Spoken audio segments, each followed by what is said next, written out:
Well, a Texas couple recently celebrated Thanksgiving in a very miraculous way. In August, John and Hannah Sheriff's newborn son, Urias, was born without a heartbeat and not breathing. Doctors didn't think he would make it, but instead of giving up, the family prayed. Medical staff worked for 20 minutes to revive the baby. They say something in the room kept pushing them to keep trying and to not give up. While in the NICU, all of Uriah's organs started shutting down, but his parents and thousands around the world prayed for a miracle. And today, Uriah is happy and healthy. Look at him there. His parents join us now to share more and give us an update on how he's doing. Welcome to you guys. Thank you for having us. First of all, tell us, guys, this has been an amazing journey. Tell us, what was going through your mind when the doctors told you that your son was not breathing? Well, while Hannah was in the delivery process, the doctor saw something that he didn't like, and so he said to get her to an emergency C-section.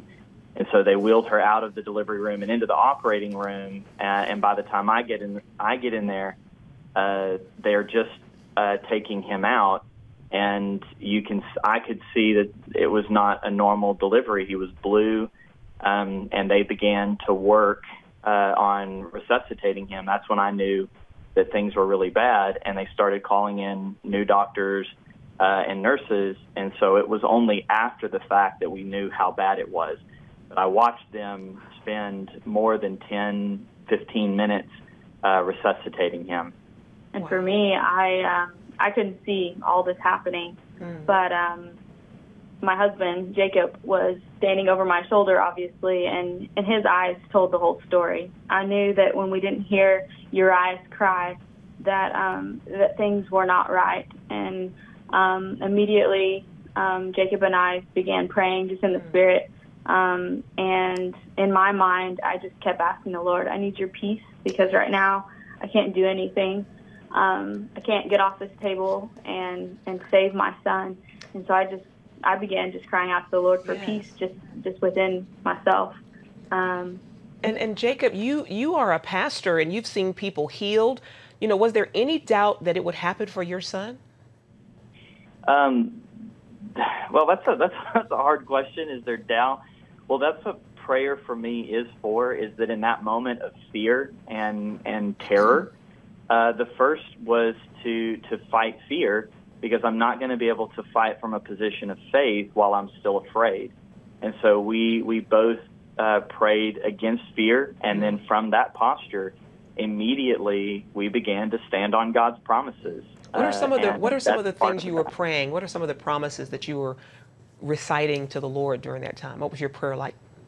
Yeah.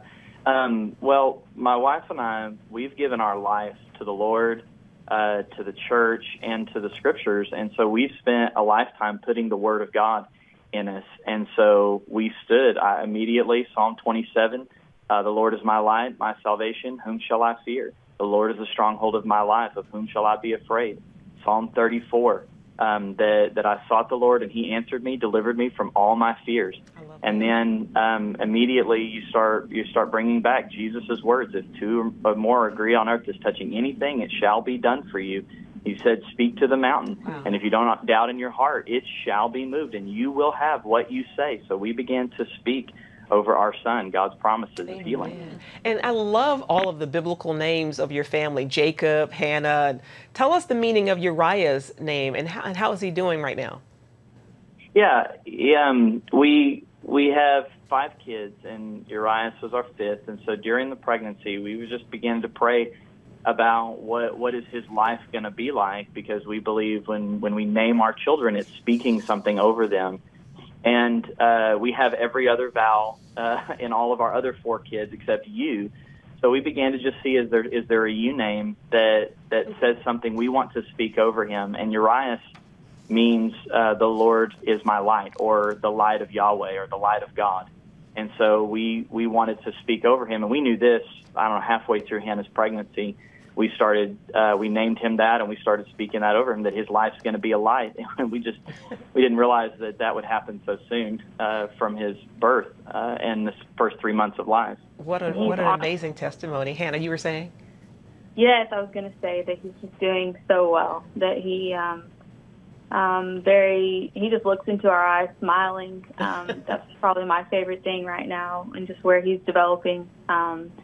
You can make eye contact with him, and he just grins, the biggest grin. Amazing. Yeah, the pediatrician is calling him the miracle baby, and so far he's hitting all of his developmental milestones. A miracle. So what advice would you guys give to those who've been praying for a miracle for quite a while? What would you say to them? Yeah, as a pastor, I see this, that people are fighting and wanting to see the miraculous, and it's a matter of the Word of God. Jeremiah 1:12, God watches over His Word to perform it. Isaiah 55, His Word does not return back to Him void. And the advice is that, there's nothing special about Hannah or I. We're normal people, normal family, and normal believers. We have access to the Word of God like everybody else, access to the Lord like everybody else, and we just stood on His Word. And so my advice is that you get in the Word of God, because it's the Word that changes things. Amen. It's us standing on the Word and speaking the Word. Faith comes by hearing, and hearing by the Word. Thank you so much, Jacob and Hannah, for your time. God bless you and your beautiful family. Thank you.